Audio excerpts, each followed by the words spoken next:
Shana Tova. May God bless all of us with a year of continued health, happiness, and prosperity. So the story goes like this. A Catholic priest, a Muslim imam, a Baptist minister, and of course a rabbi are all on an interfaith retreat. The four members of the clergy go into a completely dark cave in the forest. And the priest says, "My dear holy friends, we have to build trust between ourselves and our respective religions for the sake of world peace. So while we are here in the dark, each one of you is going to take this candle and confess a secret problem of yours that you've never told anyone. Since this is my idea, I'll start." So the priest takes the candle, holds it to his face, and says, "My name is Archbishop Sean Callahan O'Brien, and my problem is that I've had numerous affairs all over the world. I'm sure that I have at least 4 children, and if any of this were to become public, any word of it, the Pope would have me defrocked." The Muslim imam says, "My name is Imam Mohammed Al-Qurani, and my problem is that I love alcohol and pork. Together. And I'm an atheist as well. If my followers found any of this out, they would shun me forever."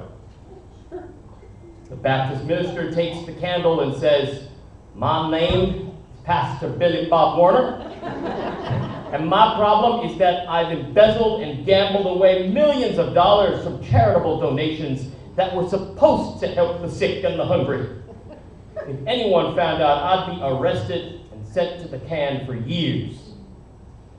The rabbi gets the candle, very nervous, clears his throat, and says, "My name is Rabbi Erwin Goldberg, and my problem is that I can't keep a secret."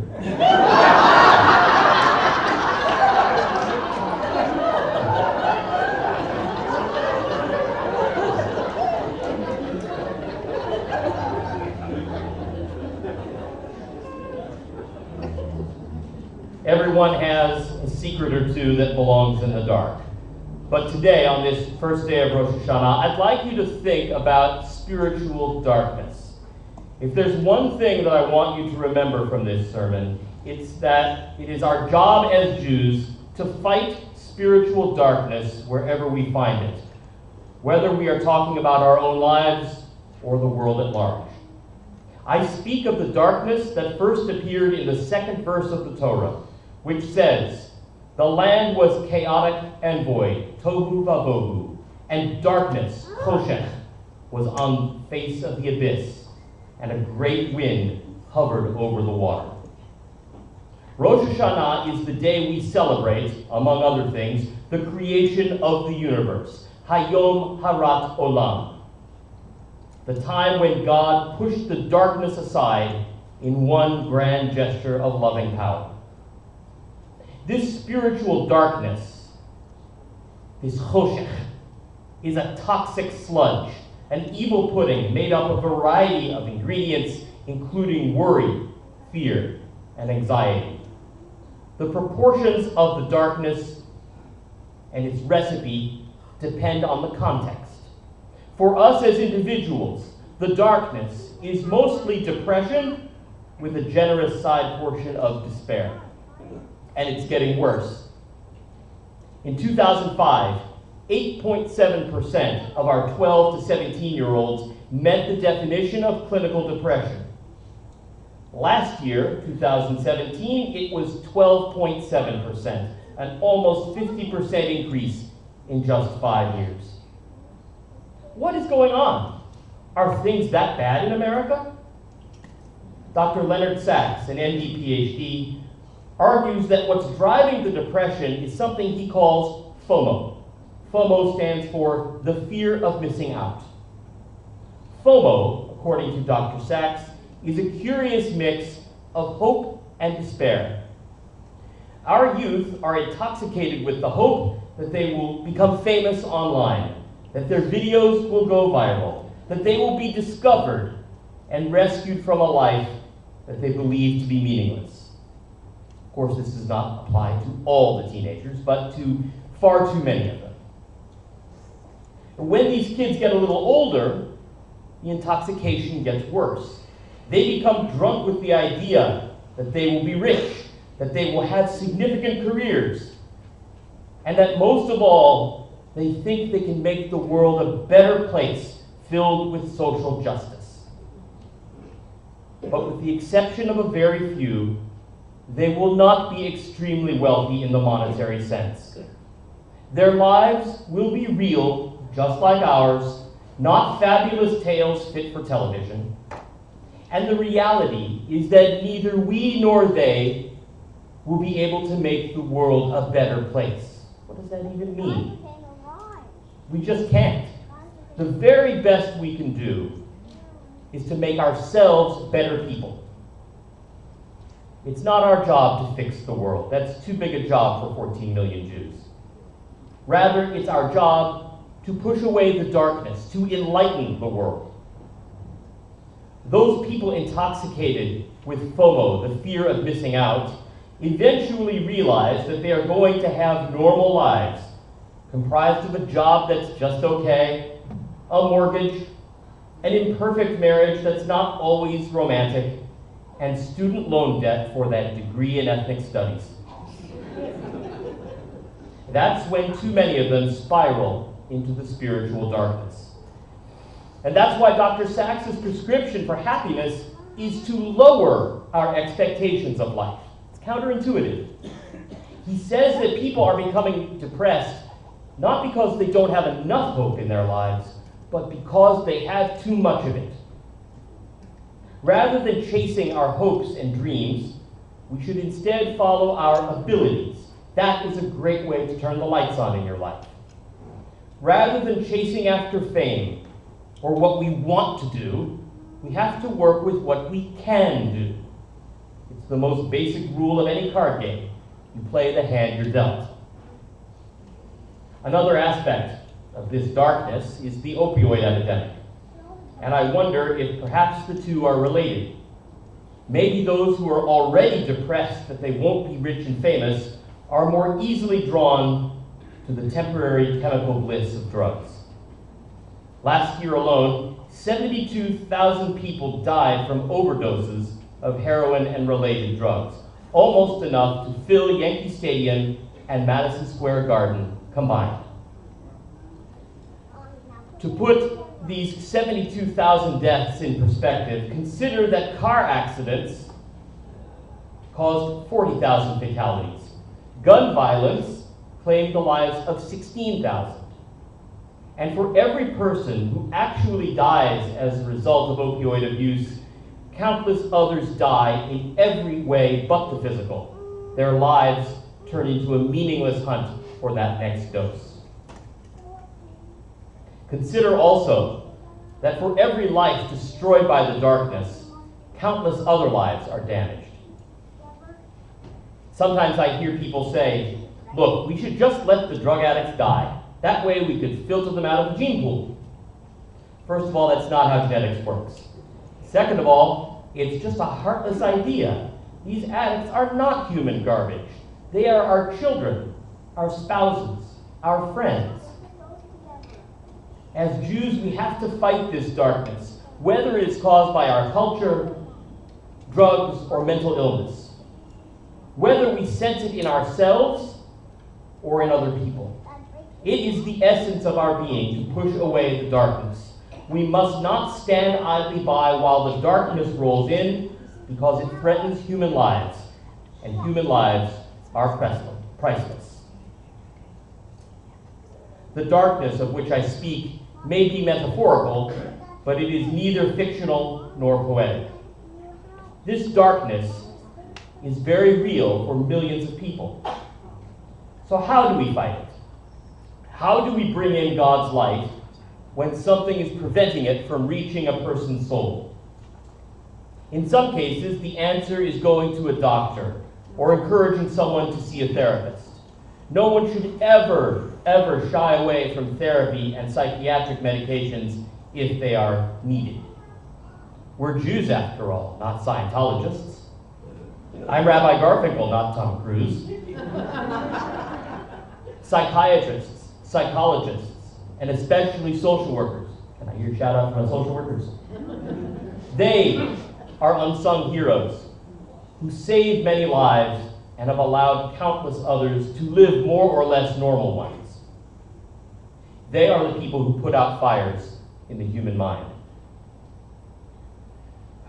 We all rightly think that see something, say something refers to suspicions of terrorist activity. But it also applies to the darkness that hovers over people. If you know that someone is drowning in the dark, you have to say something. Report it to that person's loved ones. Report it to me. I've helped before, and I will do so whenever necessary. Never hesitate when it comes to pushing away the darkness. You would not hem and haw if you saw your car's check engine light go on. And you shouldn't waste a minute if you see a human being's light go out. It's your responsibility as a Jew and as a human being to tend the light and help those in the dark. Let today, Rosh Hashanah, be the moment that God makes you a deputy in the fight against darkness. I am reminded of the old Talmudic story about Rabbi Yossi, who saw a blind man holding a torch and walking at night. He goes up to the blind man and asks him, "Why do you carry a torch if you're blind?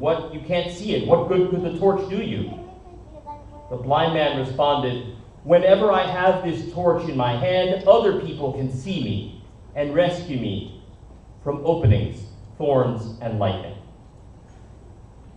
The lesson is that we have to be on the lookout for those who are asking for our help. Sometimes the request for help will be an obvious case, like the story of the blind man and the torch. Most of the time, the request will be hidden in the labyrinth we call human behavior. Now, in contrast, now that we've discussed individual darkness, the recipe for darkness on the global scale has different ingredients.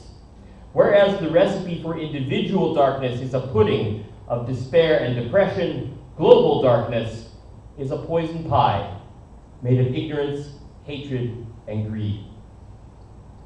If you spend your whole day watching the news, or if you are a political junkie, you are likely to think the world is a terribly dark place. And you're not totally wrong about that. There are pockets of this world that are very dark indeed. Having said that, I want you to consider that Rosh Hashanah is a time for some cautious optimism regarding our world. As a whole, the world is far less dark than it used to be.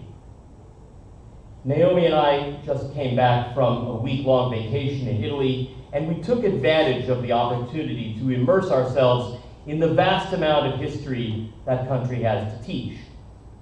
What I can tell you is that the ancient world was an extremely dark place. And our world, in comparison, is not just heaven, but the Messianic age itself.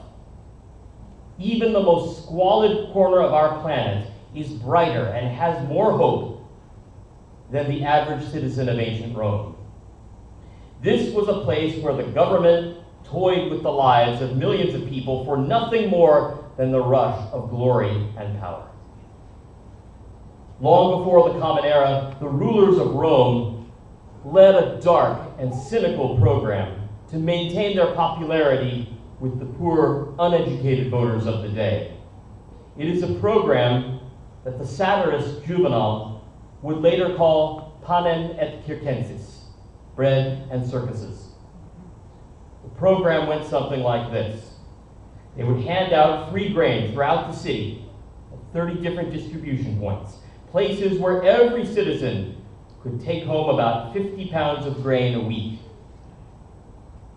Then they would stage free gladiatorial games during which the poor Romans could forget their woes while watching slaves fight to the death. In the mornings, they would be invited to cheer and witness damnatio ad bestiam, execution by wild animal. With full bellies and entertained minds, the poor of Rome rarely rebelled and passively sat by in near total spiritual darkness while their government committed atrocities all over the known world. Nowhere in the Roman plan of bread and circuses does one find a program of education or illumination for the general population, moral or otherwise. Bread and circuses provided full stomachs and distracted minds, and in so doing, they enabled the darkness of Rome. Those circuses, such as those that took place in the Colosseum and the Circus Maximus, were black holes of spiritual darkness and death. The Roman Empire itself became one large Colosseum in which whole countries were treated like gladiators in the ring, whole tribes enslaved in chains or put to death in public. The darkness of the Roman games was matched only by the darkness of Roman greed. The Romans raped the entire Mediterranean basin, Western Europe, North Africa, and our land of Israel. They carried our gold in their treasure chests and our heads on their spikes. Our tour guide told us that it is hard to understand how rich the Roman emperors were. Augustus Caesar was personally worth $4.2 trillion in today's currency. That's trillion with a T as in table. That's more than twice what Apple and Amazon are worth combined. All that for one person, and it was never enough. Only then did I truly understand why our Mishnah says that rich people are those who are content with their lot in life. So perhaps you want to know what the connection is between the sins of Rome and the spiritual darkness I've been talking about. The connection is we. We are the connection. The Jewish people. It is we Jews who first pierced the darkness of Rome with our light. In military terms, we lost the war against Rome in the year 135 of the Common Era. But in spiritual and intellectual terms, we were victorious. It is we Jews who helped save the world from Roman darkness. The proof is simple. They are gone. We're still here. Invading Roman soldiers marched with a standard that bore the letters SPQR, the Senate and the Roman people, Senatus Populusque Romanus. Conquered people must have viewed those four letters marching down the road with a mix of terror and disgust. Those four letters were the swastika of their day. Today, SPQR can still be seen all over modern Rome, but not with the army that patrols the streets and gives you directions. No, if you want to see SPQR in Rome, just look down, because you'll see it on all the manhole covers that provide access to the sewers. What used to be the symbol of a fearsome military campaign is now merely a municipal marketing trick. When I saw SPQR on the sewers, I knew that we Jews had won. Now don't get me wrong, there are still Romans to be sure. They're lovely people. They make fantastic pasta and pizza, and they grow unbelievably delicious tomatoes. Believe me, you have no idea what food tastes like until you've eaten in Rome. By the way, skip Venice, all they have is octopus. The Romans exist, the modern ones, but the darkness of ancient Rome is gone, and we Jews had a lot to do with that. Now you might say, well great, if the ancient Romans are gone, then why mention our victory over them now 2,000 years ago? Who cares? My answer is that when it comes to the global darkness of ignorance, hatred, and greed, we Jews are still on guard. It is our job to enlighten the world. It is our job to teach the world. There are still places that desperately need the glare of authentic Jewish light. Places like our college campuses, our corrupted halls of government, the Middle East, and our salacious cultural scene. Some people say that we need to repair the world, tikkun olam. I would counter that the world is not actually broken. It's just dark. Far less dark than before, but dark nonetheless. It's our job as Jews to run back to humanity's circuit breaker and turn the lights back on. Kind of like what happens here at 8 p.m. Am I proud of being Jewish? Of course I am. And I want young Jews to be just as proud of their heritage as I am. One reason that non-Orthodox Jews are losing their grip on their Jewish identities is that they don't understand why they should be proud of it.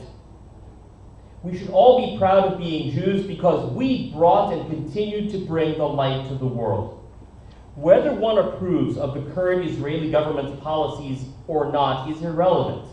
Israeli governments come and go. I love Israel, of course, but Israel is just one part of my Jewish pride. I fear that a generation of Jewish students, harassed by malicious purveyors of lies, that generation thinks that being Jewish is something to be ashamed of because it is somehow connected to a prime minister that is unpopular. It's not. We have brought far more light to the world than those college bullies will ever dream of.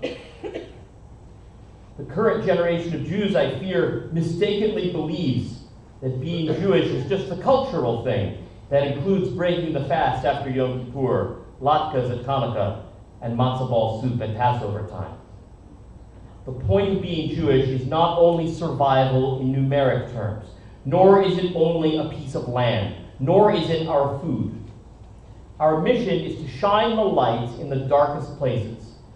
That mission is what makes being a Jew meaningful. And that is why Yale University's Professor David Gelernter writes that Judaism is the single most significant intellectual development in human history.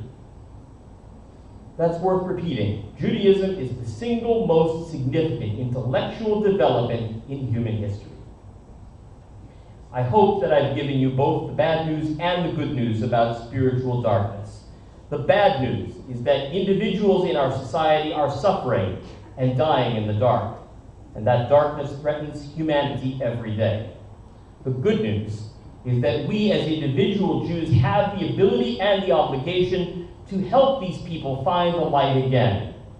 And the Jewish people has the mission of turning the lights back on, leading the world out of ignorant darkness. When we push that darkness away, in whatever way we can, we pay the ultimate homage to God, who turned on the lights for the first time on Rosh Hashanah. Shana Tova.